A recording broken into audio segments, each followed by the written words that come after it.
भारत एक ऐसा देश है जो अपने मंदिरों को लेकर पूरे दुनिया भर में जाना जाता है। हमारे इस देश में हजारों की संख्या में मंदिर मौजूद है और हर एक मंदिर में भगवान की पूजा अर्चना अलग अलग विधि विधानों और अलग अलग रीति रिवाजों के साथ की जाती है।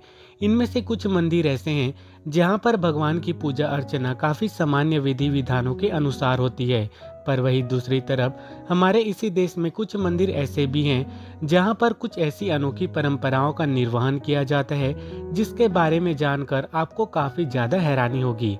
आज इस वीडियो में भी हम आपको एक ऐसे ही अनोखे और अद्भुत मंदिर के बारे में बताने वाले हैं जहां पर पिछले कई दशकों से एक बेहद ही अनोखी परंपरा का पूरी श्रद्धा के साथ निर्वहन किया जाता है। इस अद्भुत मंदिर का नाम है कोटन्नकुलंगरा श्रीदेवी मंदिर, जो कि केरल के कोल्लम जिले में मौजूद है। इस मंदिर की अनोखी परंपरा के मुताबिक पुरुषों का इस मंदिर में प्रवेश करना पूरी तरह से सख्त वर्जित है।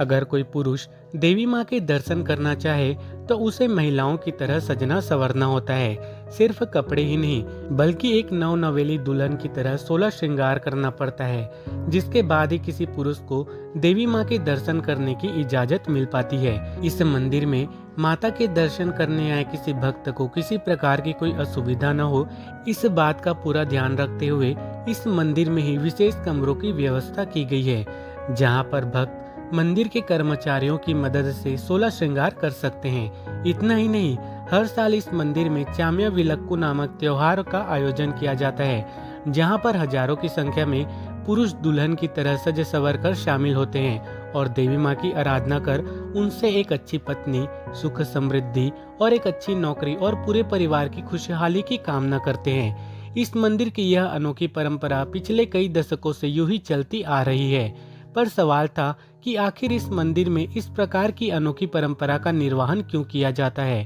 इस मंदिर के इतिहास को लेकर आसपास के लोगों में काफी कथाएं प्रचलित है। कहते हैं कि कई दशकों पहले इस जगह पर अक्सर चरवाहे अपने जानवरों को चराने आया करते थे। वे अक्सर इसी जगह पर मौजूद एक पत्थर की पूजा साड़ी पहनकर किया करते थे। उनकी इस पूजा से प्रसन्न होकर देवी माँ की मूर्ति स्वयं ही प्रकट हुई थी और तब से लेकर आज तक इस अनोखी परंपरा का निर्वहन किया जाता है। तो वही कुछ लोगों का मानना है कि इस जगह पर कुछ लोग नारियल तोड़ रहे थे, तभी उनमें से एक शख्स ने एक पत्थर पर नारियल फोड़ दिया। नारियल से काफी मात्रा में खून बहने लगा। जब गांव के एक विद्वान पंडित से इस बारे में पूछा गया, तब उनका मानना था कि इस पत्थर में देवी माँ की शक्तियाँ हैं। गांव वालों ने इसी जगह पर एक भव्य मंदिर का निर्माण किया और इसी मंदिर के गर्भगृह में देवी माँ की मूर्ति की स्थापना की। उस समय लड़कियां ही देवी माँ की आराधना किया करती थी, इसलिए उस गांव के कुछ लोगों ने साड़ी पहनकर देवी माँ की पूजा अर्चना की। तब से लेकर आज तक यह प्रथा यूं ही चली आ रही है।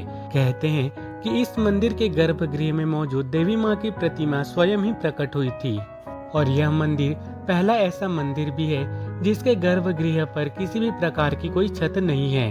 कहा जाता है कि देवी माँ से मांगी हुई मनोकामना जरूर पूरी होती है, इसीलिए पूरे साल भर में लाखों की संख्या में पुरुष इस मंदिर में एक महिला की तरह सज संवर कर देवी माँ के दर्शन कर अपनी मनोकामना माता के चरणों में रखते हैं। चलिए अब आज के लिए बस इतना ही। एक नए वीडियो में आप सभी से दोबारा मुलाकात होगी।